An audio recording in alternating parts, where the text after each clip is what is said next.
We're gonna have Connor Meredith from University of Colorado Boulder with a big typo. Was a big new obstacle theorem challenges in characterizing dualizability of finite algebras in congruence modular array. Yes, thank you. All right, thank you. I'd like to start by thanking all the conference organizers for setting up BLAST and letting me come talk with my huge title. I'm very happy to be here. Thank you. So I'll be talking about dualizability, which even to people who work with dualities regularly might be a sort of unusual concept. I think the sort of top-down view of duality is you start with categories of interest and try to set up some type of adjunction between them. To see the more bottom-up view, let's just think about a few famous examples of dualities. For example, Pontryagin duality is based on maps into a circle group. Priestley duality is based on maps into a two-element distributive lattice, and Stone duality is based on maps into a two-element Boolean algebra. And these objects we map into are the objects we care about in dualizability. We'll basically say an algebra is dualizable if it can serve as the character algebra for one of these dualities. So bottom up, just like my title, we have huge slides. We're not going to go over all the details. The key idea here is that if you start with your candidate character algebra, the category you care about is the quasi-variety it generates. And the duality we attempt to form is a sort of brute force duality. It turns out that if this algebra can serve as the character algebra for any duality, it can serve in one of these brute force constructions. So what exactly do we want to know? Well, in natural classes, find nice characterizations. We do have broad characterizations of dualizability, but perhaps in restricted settings, we could come up with perhaps nicer characterizations. And a classic example of this is the big in U, which I'll say is new, obstacle theorem, where if you have a finite algebra whose tame congruence typeset is contained in 3-4, then dualizability is the same as your algebra possessing a certain type of term. So at least in this setting, we get a nice internal characterization of dualizability. The goal here would be to extend to broader settings than type 3-4. Now, if your tame congruence theory is rusty, I have a couple of implications that might give you some intuition. In tame congruence theory, we associate types 1 through 5 to certain things. The sort of distributive case is where we omit types 1, 2, and 5, or only allow 3 and 4. Sorry, I have a question. So what do you mean by type? Probably not the types you're thinking of. I know that. So, oh, okay. So you can't put the type of stat structure on a 1, 2, or 5 element set, or yeah. So I guess the super crash course of tame congruence theory is it's a theory about the local structure of algebras. So basically, you look at congruence covers with no congruences in between, and you can choose subsets of your algebra and restrict your polynomial operations to those subsets. And you choose special ones called minimal sets. And it turns out these minimal sets are up to like polynomial isomorphism equivalent to only 5 types. Tame congruence theory is a massive thing, but okay, sorry. Yeah, sorry. All right, so yeah, when I say omits types 1 and 5, just think congruence modular or groups. and omits 1, 2, and 5, think distributive or think rings. All right, just in case you don't know what a near unanimity term is, it's a majority term, but big.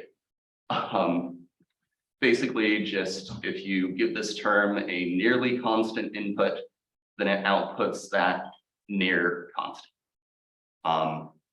So one natural question might be, okay, we're trying to extend from this sort of distributive case to the modular case.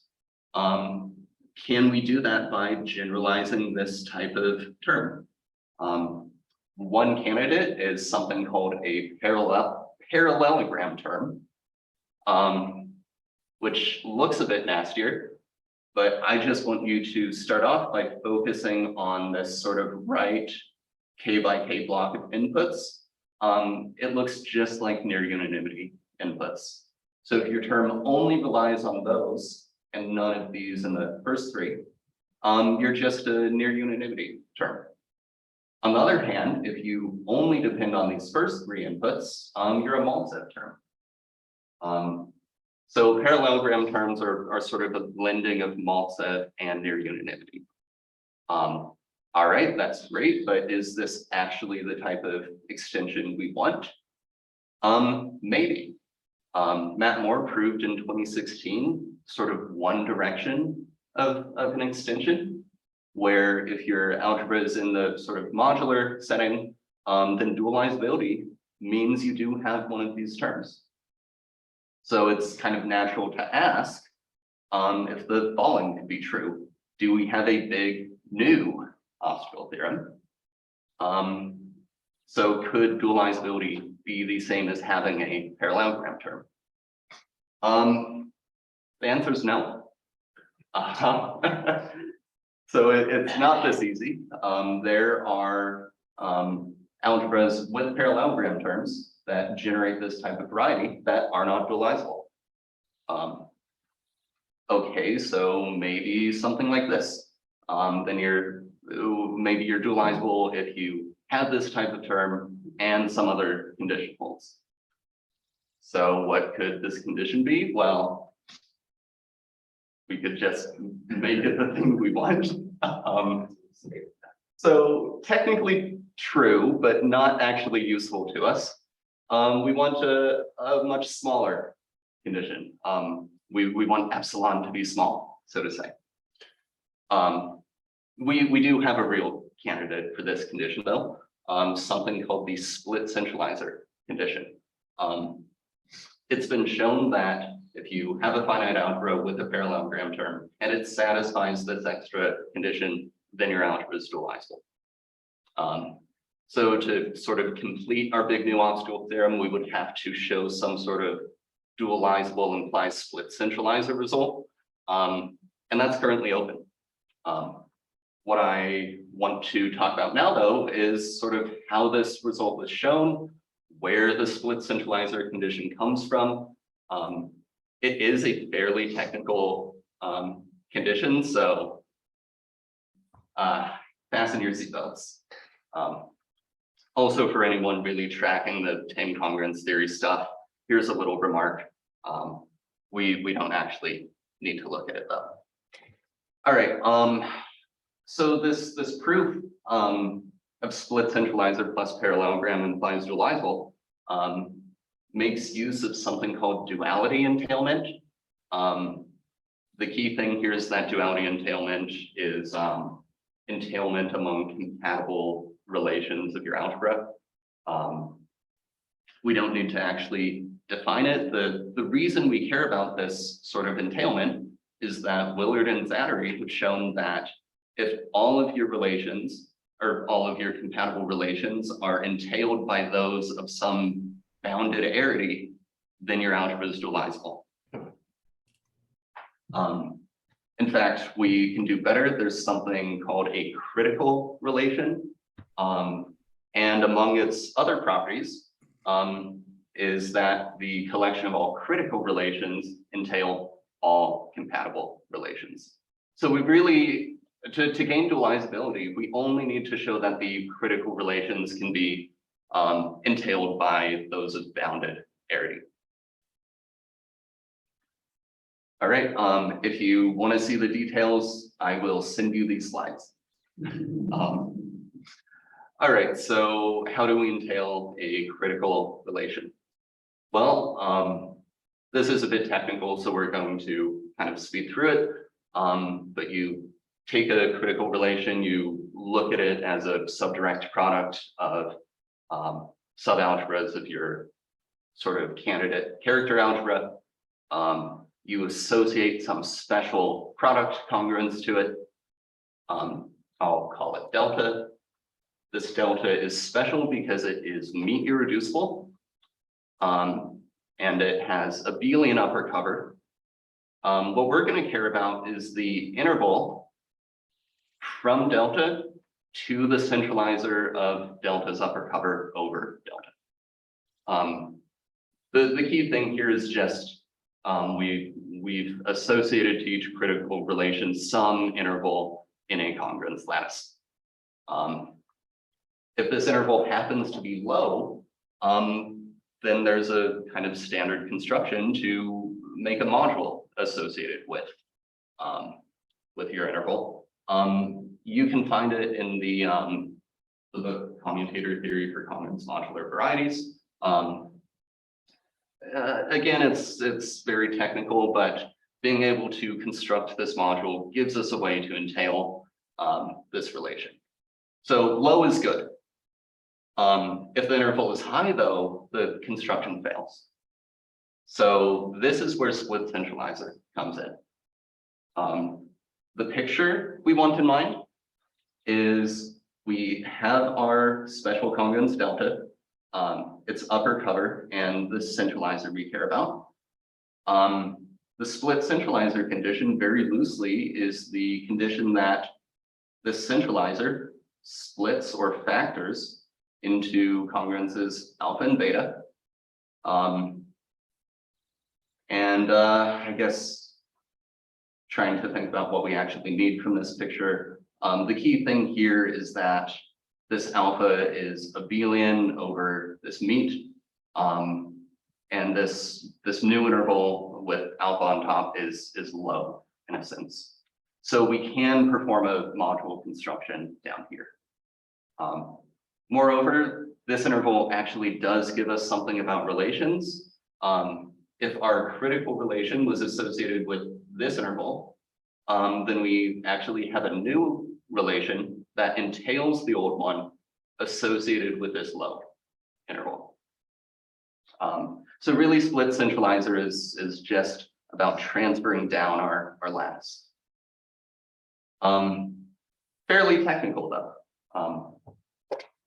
And we still need to show somehow a dualizability implies split centralizer result, or we need to see how a failure of this condition gives us non-dualizability. And it's hard. So this is where my research with Kearns and Sindre came in. We wanted to find a condition that is simpler to work with than split centralizer. And the condition we came up with is called neutrabelianness. Basically, the definition is as follows. If you start with a subdirectly irreducible algebra, we'll call it neutrabelian if the centralizer of the monolith,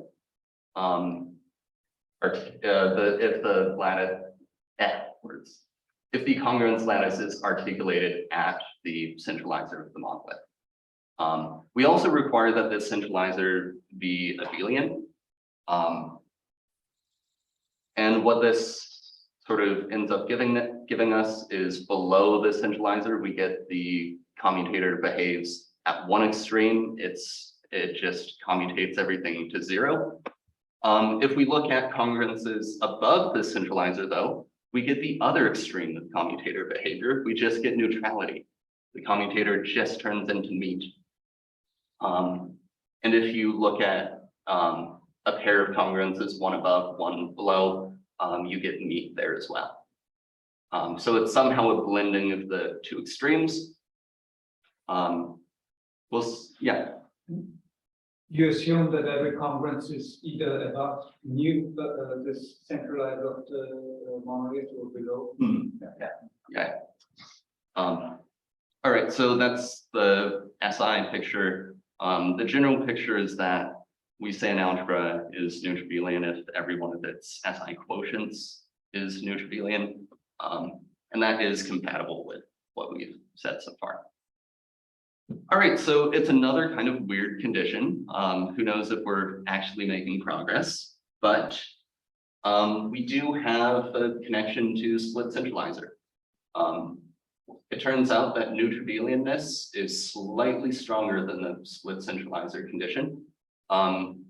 It's the same as split centralizer, except we want this meat to be 0. All right, but at least it lets us look at congruences, or the overall shape of the congruence lattice. So perhaps when we're trying to show failures of neutrabelian, give you failures of dualizability, we can perhaps look at bad configurations in the lattice and try to do something with them. This isn't just wishful thinking. We actually have insights from Pavel Idziak. He used different terminology when he showed this, but he has shown this massive theorem that if you have a finite dualizable endo-rigid subdirectly reducible algebra, congruence permutable, type of the monolith is 2, and minimal sensor is single trace, then you're neutrabelian.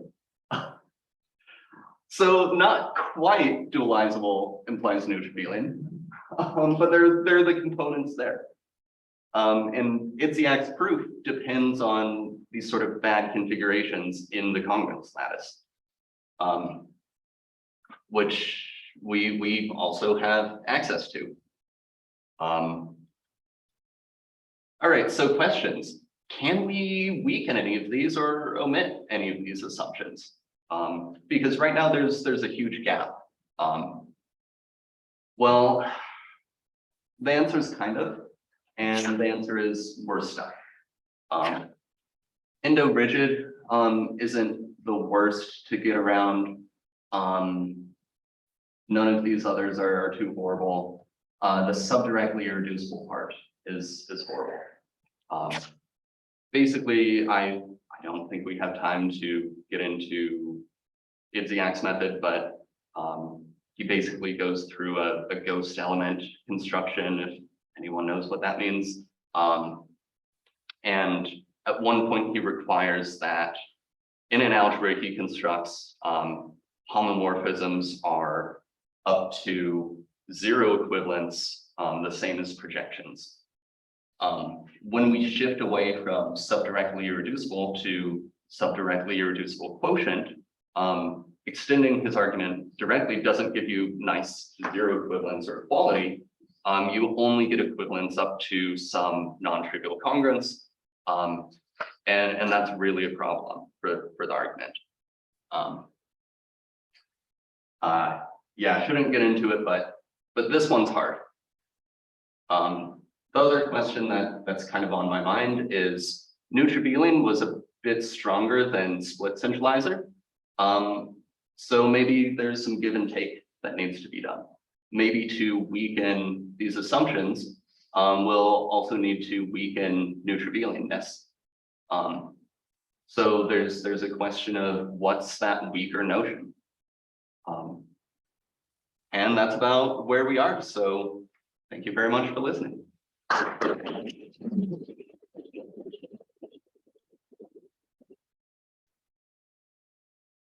Yeah, questions?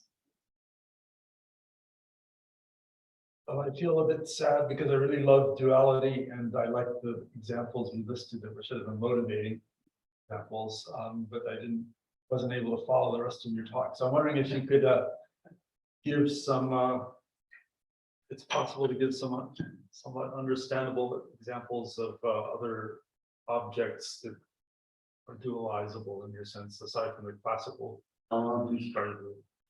Sure, so I guess this split centralizer parallelogram result gives you that any finite group with abelian singular subgroups is dualizable.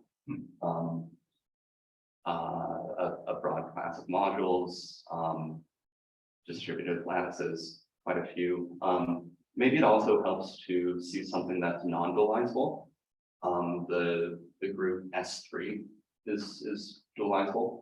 But if you expand S3 by the constant operations, then suddenly we're in this Itziak situation, and dualizability fails. It's actually a bit worse. You can expand S3 by a single conjugation operation and dualizability fails. So, yeah. So what's it like to use S3 for defining duals? That's a big question, but Yeah, we could go on for a long time about what it's like for using the circle for duals. So, sure, yeah. so Yeah, I guess the best answer I could give you is it's a brute force duality. So go in one direction in the duality, look at all maps into your algebra with a sort of kind of maximal amount of relations and topology you can add. The sort of topo-relational nature of your algebra is going to be discrete topology and all compatible relations. So it's kind of in a sense, a large amount. Beyond that, I'm not sure. I'm not sure whether I understood your question correctly. So I think we are trying to dualize elements in the quasi-variety generated by S3. so I guess then part of my question is So- like, what's the quasi? So, and we're looking about the possible dual objects, right? What those are. Can we dualize this quasi-variety by some finite relational structures? And yes, so that's the question. Sometimes it's possible for certain quasi-varieties. Yeah, I think I would only be able to get into this if I could like look at an example and see, hey, this is actually like some really interesting kind of duality between structures that are superficially different. Yeah, It might be, in other words, there might be a lot to dig out of the simplest examples, the simplest non-classical examples. An algebra with a majority term, right? And then you only have to look at binary relations. So you have this finite algebra that has a majority term, which he hasn't quite defined. It's a version of a near unanimity term. Then the only relations you have to preserve are the binary ones, then you automatically get over the rest. So you have this finite algebra, a bunch of binary relations. Maybe you need some operations too, I'm not sure. I can't remember. So there would be lots of fairly simple examples that would work in that any finite lattice, for example. yeah. To bully myself a little bit. I Like feel like myself, I did to bully myself. I'm close to saying 57 is prime. So I more so look at the character algebras than the variety quasi varieties that come up. So Yeah, I was gonna ask a very similar question here, so I'm glad you asked first. But if I'm understanding correctly, I just want to maybe the very basics, this dualizability is essentially a vastly general way to say when can you take an algebra, put topo relational structure on the Hom set into that algebra, and then get an actual back and forth there. yeah, Like- exactly. Like a vastly general approach to all the ones you mentioned. Yeah. Okay. Here we're using a brute force construction. Right. But It's like, when does that brute work? force works, then that's a necessary condition for anything else to work. I see. Yeah. That's interesting. Thanks. what was kappa? We had that complicated. Oh, yeah, I was lost try- track of what the definition of kappa. was. Yeah, I was trying to avoid. Avoid talking Well, about if you need to avoid it, then that's. No, it was for sake of time. That one back, yeah, there. Yeah, so kappa just needs to be a Q congruence, so Okay. the quotient of the meat of these two needs to belong to the plastic, right? Yeah, I can see it. And that turns out to be low enough. So not zero, but the argument works.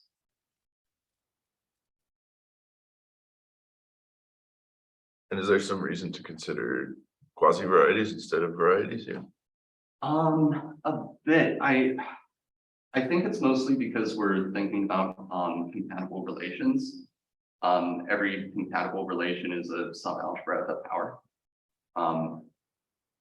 So I think in this quasi variety, there's the algebraic nature, but then there's also the relational nature. I think it stems from that. Well, I think also just the definition of natural duality. Sure. The collection of continuous maps, from whatever your topological space is into this,